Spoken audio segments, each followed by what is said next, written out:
I wanted to talk to you briefly about the activity series of metals. The activity series is literally the list or the series of metals listed according to their quote-unquote activity, or their ease at which these metals oxidize. The more simple it is, or the easier it is for a metal to be oxidized, the more reactive or active that metal is. So, as you can see for the activity series on your screen, your more active metals are located at the bottom.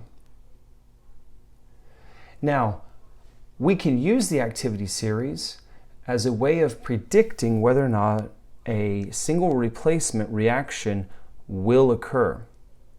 So let's look at this first example where we have manganese. Notice that I have not written any states. You do need to get used to being able to at least be able to imagine what your states are, even if they're not written. So there's nothing written with that manganese, no charge, nothing else. So we take that to be elemental manganese in its standard state. In a single replacement reaction, this manganese here is going to want to come in and replace this iron and send this iron bye-bye. So where does the activity series come into play? Well, this process of manganese replacing the iron may not actually happen, because if iron oxidizes more readily, then no reaction, nothing will happen. So again, if the cation in your compound is more active than the lone metal, then no reaction will occur. I'll say that one more time. If the cation in your compound, if that metal is more active, then without question no reaction will occur. So this is in general true though, which means that we can use the activity series very quickly to predict whether or not a reaction will happen, and if so, what the products will be. We're going to focus in on the metal or the cation that's in the compound. Then we're going to go find that on the list. Let's go find that on the list. And there it is. And so now, understanding where iron is, iron 2+, let's go see if we can't figure out where is manganese in relation to iron. Notice that manganese is a more active metal. It has a greater ease of oxidation, which means that a reaction is going to happen. So how do we figure out our products? Well, manganese is going to be oxidized. So if we look at the activity series in the far right-hand column, it'll tell you what manganese will be oxidized to, in this case manganese 2+. Remember, these are single replacement reactions. So because this reaction is going to happen, remember this guy here is going to replace this iron, and this iron is going to go goodbye. And so what we should see is manganese. Now remember, we always write the ionic formulas based on charges, but because both manganese and iron have the same charge, well, we still need the same number of nitrates. So that worked out well. Plus. All right, so what did the iron do? Right, so going back to the previous video on single replacement reactions, we learned that the iron will come out as an element.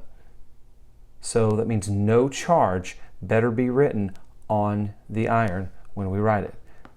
All right, it's not an ion anymore. It's now actually pure elemental solid iron that's actually, you could almost think of it like precipitating, if you will, right out of solution. I have another example here where we have cadmium zinc chloride. If you think you know what you're doing now, go ahead and pause this video, write out what you think is going to happen, write NR for no reaction, or write the products if you feel the activity series says there will be a reaction. Go ahead. So again, we always start with the compound, the cation of that compound. So in this case, I want to find zinc. So let's look at the activity series. Let's all find zinc. And there it is. So now, understanding where zinc is, we want to compare that to our lone man, cadmium. Does cadmium want to be oxidized as greatly as zinc. No, notice that it's actually lower on the list, isn't it? It doesn't have an easier time oxidizing. Zinc does.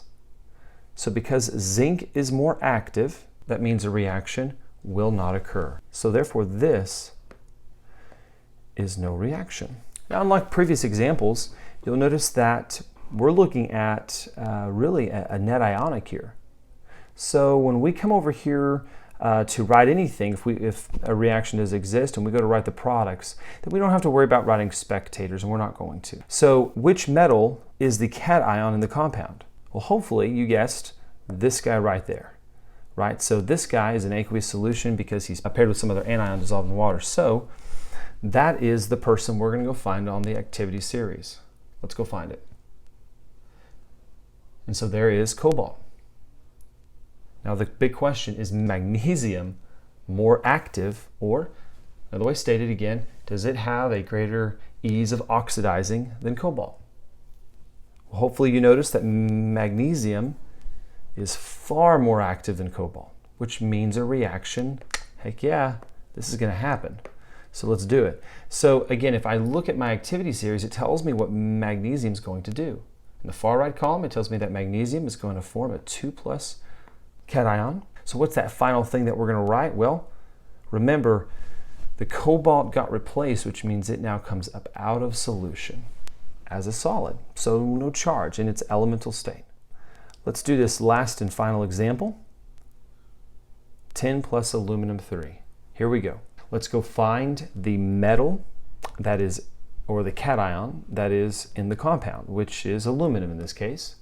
I'm going to go find aluminum. There it is. Now, where is tin compared to aluminum? Notice that tin is not as active as aluminum, aka tin doesn't have as great of an extent to oxidize as aluminum. So therefore, we would say no reaction. I hope you stayed with me. Let's summarize this and hopefully bring this all together. So in a single replacement reaction, we are looking at, especially to predict the products, using the activity series, we're comparing the two metals, right? We're comparing metal A to metal B. Remember that A is an elemental phase and B is in solution or in a compound. So what happens if A turns out to be more active? If that happens, then we learn that a reaction is going to happen. So if A is more active, aka it oxidizes easier compared to B, then a reaction will occur. What if B is actually more active? Again, another way stated, B tends to oxidize easier. Okay, so what does that mean? It means that nothing's going to happen. So we would say this is no reaction. And this is how we can use the activity series to predict the products of a single replacement reaction.